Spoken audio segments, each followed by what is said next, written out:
ഒന്നാം വർഷ കെമിസ്ട്രി ക്ലാസ്സിലേക്ക് ഏവർക്കും സ്വാഗതം. സം ബേസിക് കൺസെപ്റ്റ്സ് ഓഫ് കെമിസ്ട്രിയുടെ ഒന്നാമത്തെ പാർട്ട്.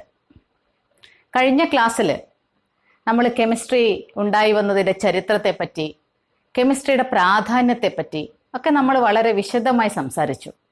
ഒരു അസൈൻമെൻറ്റും തന്നിരുന്നു. എല്ലാ കുട്ടികളും അസൈൻമെൻറ്റ് ചെയ്തിട്ടുണ്ടാകുമെന്ന് വിചാരിക്കുന്നു.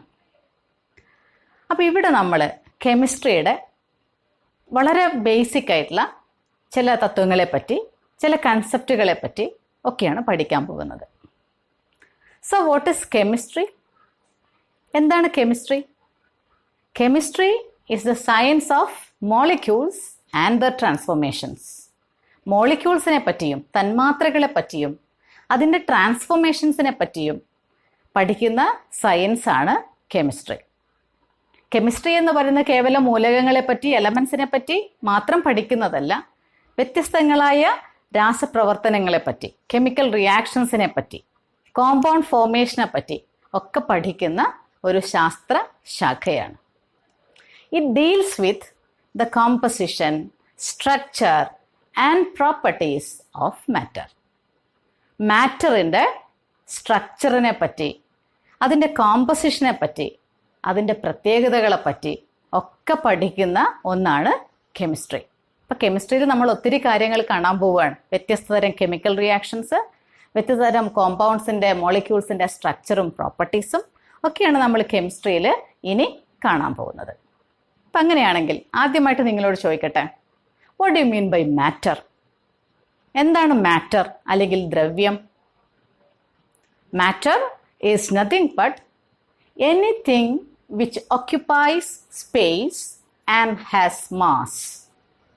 Matter is anything which possesses mass and occupies space.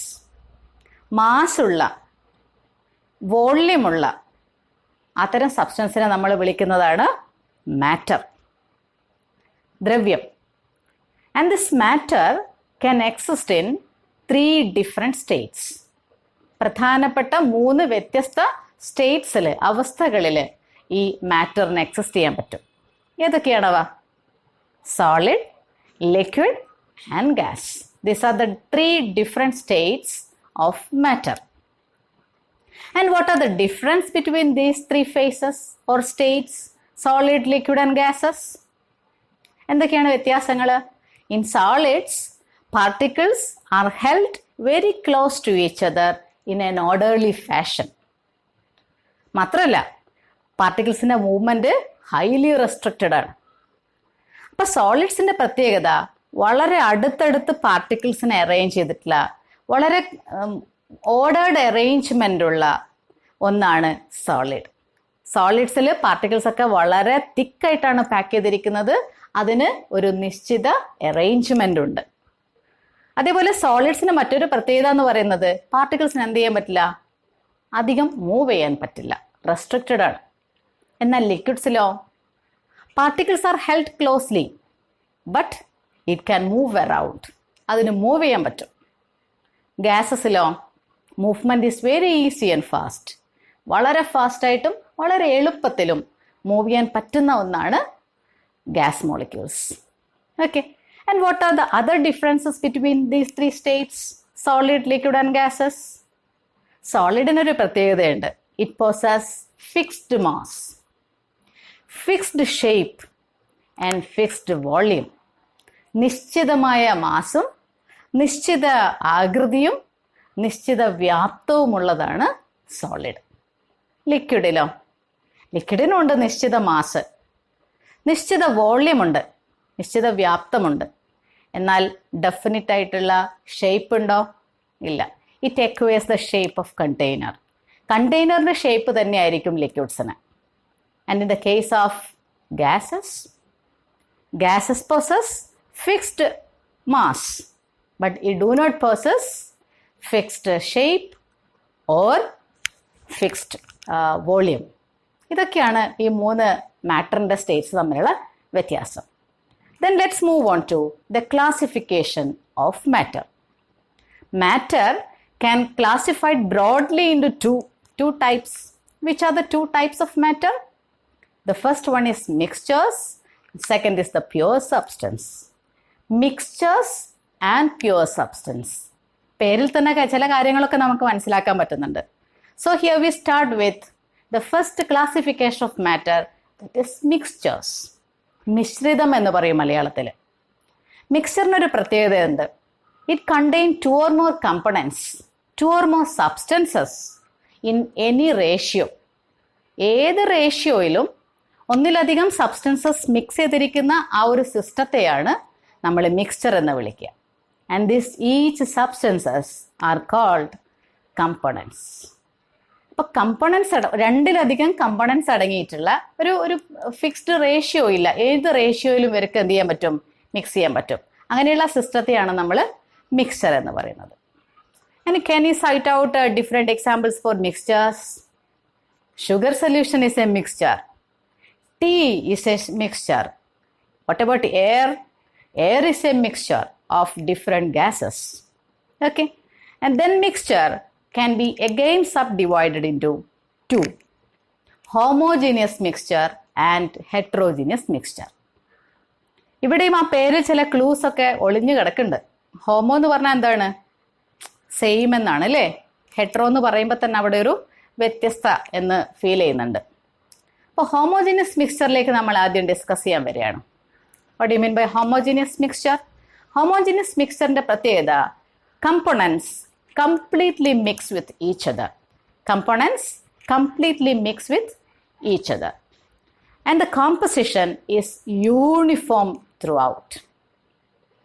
അപ്പോൾ ഹോമോജീനിയസ് മിക്സ്ചർ ആണെങ്കിൽ ഇവിടെയുള്ള കമ്പോണൻസ് വളരെ കൃത്യമായിട്ട് വളരെ ഭംഗിയായിട്ട് കംപ്ലീറ്റ് ആയിട്ട് മിക്സ് ചെയ്തിട്ടുണ്ട്. മാത്രമല്ല അതിലെവിടെ പരിശോധിച്ച് നോക്കിയാലും അതിൻ്റെ കോമ്പോസിഷൻ സെയിം ആയിരിക്കും. നമുക്കൊരു ഉദാഹരണം എടുത്തു നോക്കാം. നിങ്ങളുടെ വീട്ടിലൊക്കെ അതിഥികളൊക്കെ വന്നാൽ പഞ്ചസാര വെള്ളം കൊടുക്കാറുണ്ട് നമ്മൾ അല്ലേ? ഷുഗർ സൊല്യൂഷൻ ഉണ്ടാക്കാറുണ്ട്. ഇപ്പോൾ ഒരു ഗ്ലാസ്സിൽ കുറച്ച് വെള്ളം എടുക്കുന്നു, അതിലോട്ട് പഞ്ചസാര ഇടുന്നു, നന്നായിട്ട് ഇളക്കുന്നു. നമ്മൾ അതിലേത് ഭാഗത്തുള്ള സൊല്യൂഷൻ എടുത്ത് രുചിച്ച് നോക്കിയാലും ഒരേ മധുരമല്ലേ? ചിലയിടങ്ങളിൽ മധുരം വ്യത്യാസവും ചിലയിടങ്ങളിൽ കുറവും കൂടുതലൊക്കെ ഉണ്ടോ? ഇല്ല, എല്ലാ ഭാഗത്തും അതിൻ്റെ മധുരം ഒരുപോലെയാണ്. എന്താണ് അത് അർത്ഥമാക്കിയത്? ഷുഗർ മോളിക്യൂൾസും അതേപോലെ വാട്ടറും കംപ്ലീറ്റ് ആയിട്ട് മിക്സ് ചെയ്തു. അതുകൊണ്ട് തന്നെ അതിൻ്റെ കോമ്പോസിഷൻ എല്ലായിടത്തും ഒരുപോലെയാണ്, ഒരേ രുചിയാണ്, ഒരേ മധുരമാണ്. അപ്പോൾ sugar solution is an example for homogeneous mixture. And what about air? എല്ലായിടത്തുള്ള എയർ ഒരുപോലെയല്ലേ? എയറിൽ ഗ്യാസസിൻ്റെ കോമ്പോസിഷൻ ഒന്നല്ലേ? നൈട്രജൻ എല്ലാം ഒരിടത്തും ഓക്സിജൻ എല്ലാം മറ്റിടത്തും ആണോ? അല്ല. So it's another example for homogeneous mixture. നിങ്ങൾക്ക് ഇനിയും എക്സാമ്പിൾസ് ഇതിൽ കണ്ടെത്താൻ പറ്റും. അത് നിങ്ങളുടെ ഒരു വർക്കാണ് ഇന്നത്തെ. So that's all about homogeneous mixture. And what about the heterogeneous mixture?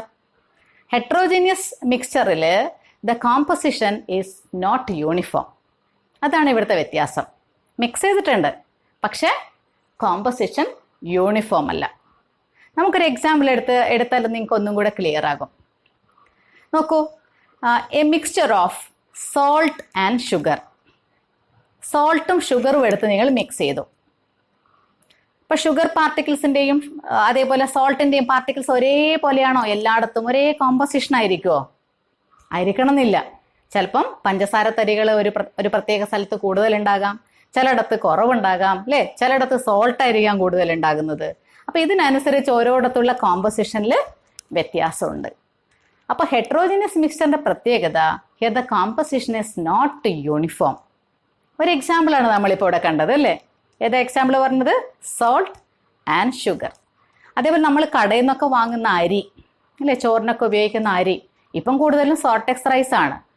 പണ്ട് അരിയൊക്കെ മേടിച്ചു കഴിഞ്ഞാൽ അതിൽ ധാരാളം കല്ലുണ്ടാകും അല്ലേ? ഈ കല്ല് എല്ലായിടത്തും ഒരുപോലെയാണോ? അരിയിൽ കംപ്ലീറ്റ് ആയിട്ട് മിക്സ് ചെയ്തിട്ടാണോ ഉള്ളത്? യൂണിഫോം കോമ്പോസിഷൻ ആണോ? അല്ല. അതും ഒരു എക്സാമ്പിൾ ഓഫ് ഹെട്രോജിനിയസ് മിക്സ്ചറാണ്. അപ്പം നമ്മൾ സംസാരിച്ചത് മാറ്ററിൻ്റെ ക്ലാസിഫിക്കേഷനാണ്. ബ്രോഡായിട്ട് 2 ക്ലാസിഫിക്കേഷൻ പറഞ്ഞു, മിക്സ്ചേഴ്സ് ആൻഡ് പ്യുവർ സബ്സ്റ്റൻസ്. മിക്സ്ചേഴ്സിൻ്റെ സബ് കാറ്റഗറീസ് നമ്മൾ കണ്ടു, homogeneous mixture and heterogeneous mixture. Then let's move on to pure substance. Pure substance in the pratyekada, it has fixed composition. മിക്സേഴ്സിൽ നിന്നും വ്യത്യസ്തമായിട്ട് പ്യുവർ സബ്സ്റ്റൻസിന്റെ ഒരു പ്രധാനപ്പെട്ട കാര്യം എന്ന് പറയുന്നത് ഇറ്റ് പോസസ് ഫിക്സ്ഡ് കോമ്പസിഷൻ. മിക്സ്ചേഴ്സിൽ ഫിക്സ്ഡ് കോമ്പസിഷൻ ഉണ്ടായിരുന്നോ? ഇല്ല, കോമ്പസിഷൻ വേരിയബിൾ ആയിരുന്നു അല്ലേ? വേരി ചെയ്യുന്നുണ്ടായിരുന്നു. എനി റേഷ്യോ എന്നാണ് നമ്മൾ പറഞ്ഞത്. Components are present in any ratio മിക്സ്ചേഴ്സിൽ.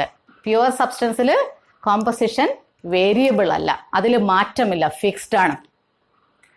Okay, നമുക്ക് ചില എക്സാമ്പിൾസ് എടുത്ത് പരിശോധിച്ച് നോക്കിയാലോ.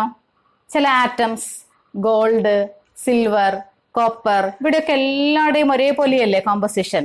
ഗോൾഡ് എടുത്തു നോക്കിയാൽ എല്ലായിടത്തുള്ള കോമ്പസിഷൻ ഒന്ന് തന്നെയല്ലേ? അതേപോലെ കോപ്പർ എടുത്തു നോക്കിയാൽ അല്ലേ? വാട്ടർ എടുത്തു നോക്കിയാലോ, H2O, എല്ലായിടത്തും വാട്ടറിന്റെ കോമ്പസിഷൻ ഒന്ന് തന്നെയല്ലേ? H2O തന്നെയല്ലേ? വ്യത്യാസം ഉണ്ടോ? ഇല്ല, വ്യത്യാസം വരില്ല അല്ലേ? ഗ്ലൂക്കോസ് C6H12O6, 6 കാർബണും 12 ഹൈഡ്രജനും 6 ഓക്സിജനും ചേർന്നാൽ മാത്രമല്ലേ അത് ഗ്ലൂക്കോസ് ആകുന്നുള്ളൂ. കോമ്പസിഷനിൽ വ്യത്യാസം വരുമോ? ഇല്ല. അപ്പൊ പ്യുവർ സബ്സ്റ്റൻസിന്റെ കേസിൽ കോമ്പസിഷൻ ഈസ് ഓൾവേസ് ഫിക്സ്ഡ്. അതാണ് പ്രധാനപ്പെട്ട പ്രത്യേകത. ഇനി വീണ്ടും നമുക്ക് ഈ പ്യുവർ സബ്സ്റ്റൻസിനെ ക്ലാസിഫൈ ചെയ്യാം. എന്തൊക്കെയായിട്ട്? Elements and compounds. എലമെന്റ്സിന്റെ പ്രത്യേകത it consist of only one type of particles.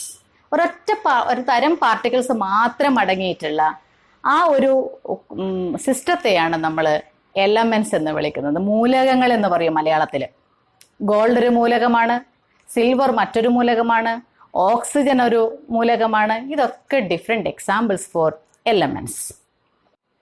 അപ്പൊ നമ്മൾ പറഞ്ഞു കോമ്പൗണ്ട്സ് എന്ന് പറഞ്ഞാൽ വ്യത്യസ്ത എലമെന്റ്സിന്റെ ആറ്റംസ് കമ്പൈൻ ചെയ്തിട്ടാണ് കോമ്പൗണ്ട്സ് ഉണ്ടാകുന്നത്. And what are the examples for compounds? H2O, water is an example for compound. NH3, ammonia is another example. Glucose, C6H12O6, these are all examples for compounds. Okay, നമ്മുടെ ഇന്നത്തെ class ഇവിടെ അവസാനിക്കാൻ പോവുകയാണ്. ഇന്ന് നിങ്ങൾക്ക് ചെയ്യാനുള്ള ഒരു വർക്കാണ് അടുത്തത്. Here is your assignment. ഈ അസൈൻമെന്റ് അടുത്ത ക്ലാസ്സിൽ വരുന്നതിന് മുമ്പേ കംപ്ലീറ്റ് ചെയ്യാം. Thank you.